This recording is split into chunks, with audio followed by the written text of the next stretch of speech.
Saudaraku sekalian, kini saya akan menyampaikan satu renungan berjudul "Kami adalah hamba yang tidak berguna".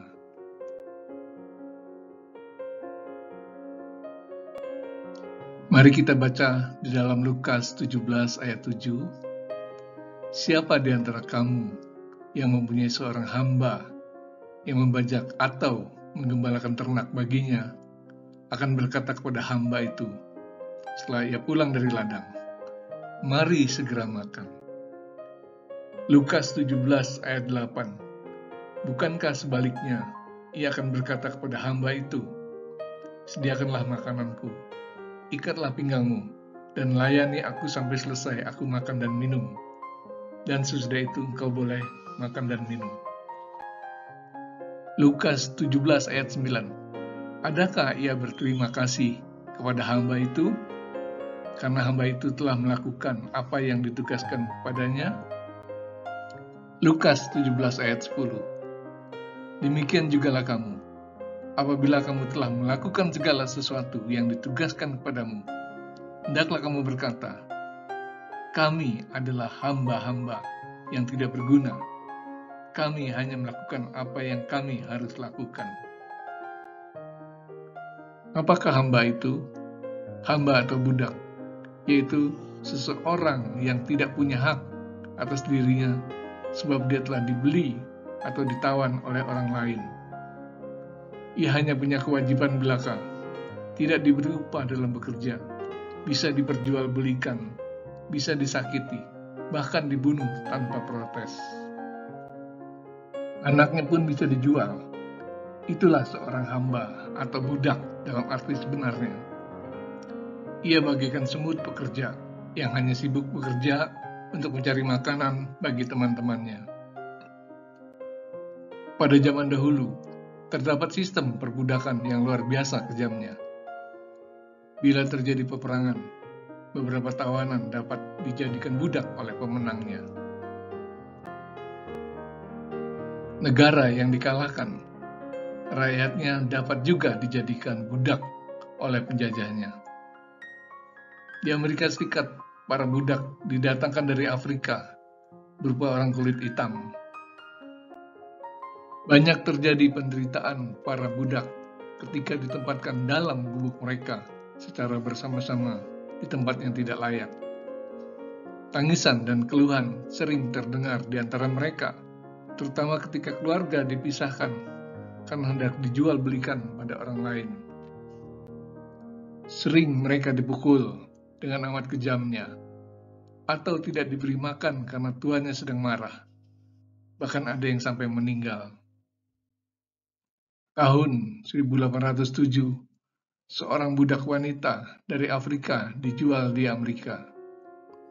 Wanita itu diikat kuat sebab selalu berontak, mencakar, dan menggigit siapa saja yang di dekatnya.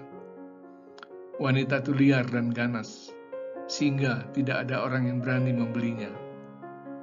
Namun seorang pria bangsa kulit putih pergi untuk melihat-lihat budak. Dia tertarik melihat budak wanita itu. Budak wanita itu menunjukkan sikap permusuhan. Namun pria itu justru membeli budak itu. Dibawanya lah wanita tadi. Wanita itu pun memberontak. Sesampai di rumah, pria itu menulis surat, lalu berkata lembut padanya, "Hai wanita, kau bebas pergi kemana saja. Ini surat pembebasanmu." Pria kulit putih tadi pun meninggalkan dia. Wanita yang amat beringas itu tiba-tiba terdiam. Dipegangnya lah surat itu dengan gemetar. Air matanya pun menetes. Dia mengejar pria itu lalu berlutut dan berkata, "Tuan, aku ingin menjadi budakmu."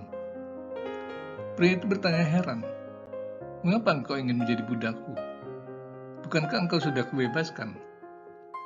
Wanita itu menjawab, "Tuan, saat aku bebas, aku akan menjadi budak lagi saat ditangkap oleh orang jahat. Di sini aku merasa tenang karena aku merasakan kebaikan Tuanku." Bukankah kita sama seperti budak wanita itu? Kita mula-mula adalah budak iblis yang terikat erat dengan segala perbuatan dosa. kita sulit terlepas dari ikatan dosa itu, sehingga kelak kita akan mati dan mendapat hukuman di neraka. Dahulu, ketika kamu tidak mengenal Allah, kamu memperhambakan diri kepada Allah-Allah yang pada hakikatnya bukan Allah. Galatia 4 ayat 8. Namun, kemudian datanglah Yesus, menebus kita dengan darahnya, dan membebaskan kita dari perbudakan iblis. Jadi, kamu bukan lagi hamba, melainkan anak.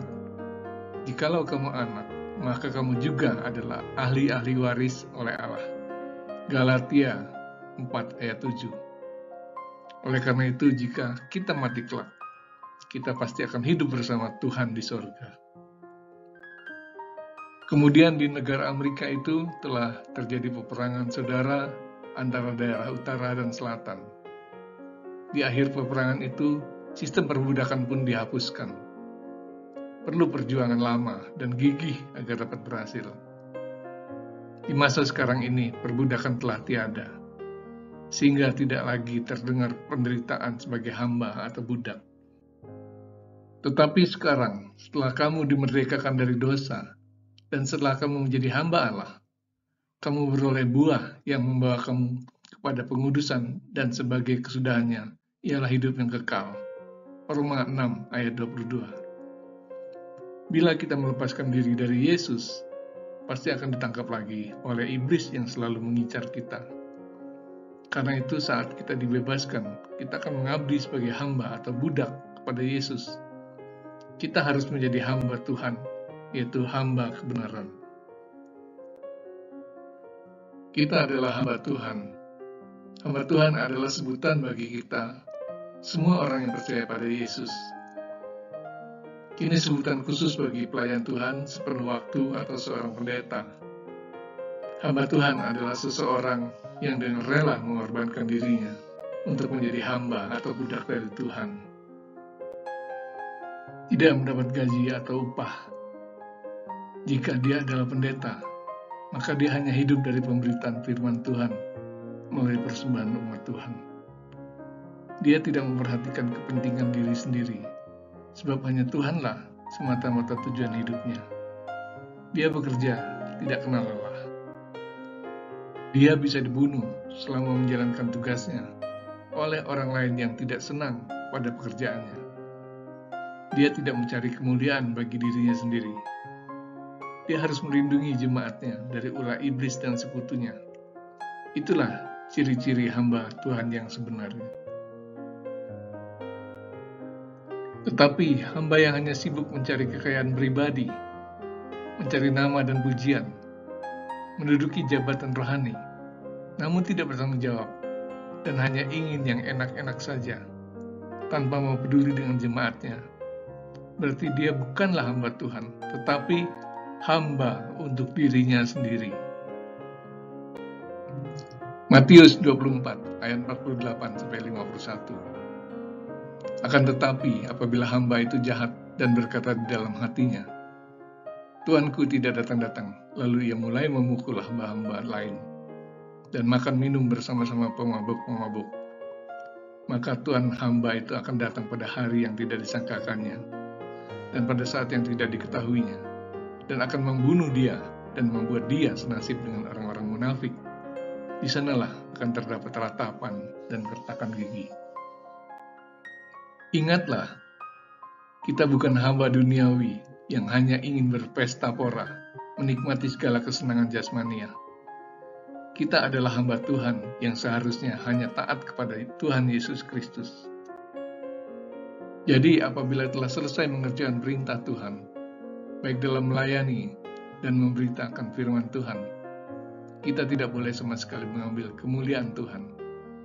Ingatlah, Tuhan mengajarkan kita untuk mengatakan, kami adalah hamba-hamba yang tidak berguna. Kami hanya melakukan apa yang kami harus lakukan. Ya, kita hanya cukup melakukan apa yang Tuhan perintahkan. Kita jangan mengharapkan pujian atau sanjungan atas perbuatan itu. Lebih baik kita yang mengatakan, kami adalah hamba yang tidak berguna, daripada Tuhan yang berkata, Hai kamu, hamba yang jahat dan malas. Matius 25 ayat 26. Sebab jika kita berkata, kita tidak berguna, dan sebaliknya Tuhan akan berkata, baik sekali perbuatanmu itu, hai hambaku yang baik dan setia. Masuklah dan turutlah dalam kebahagiaan Tuhanmu. Matius 25 ayat 21. Alangkah berbahagianya kita. Demikianlah firman Tuhan, Tuhan memberkati. Amin.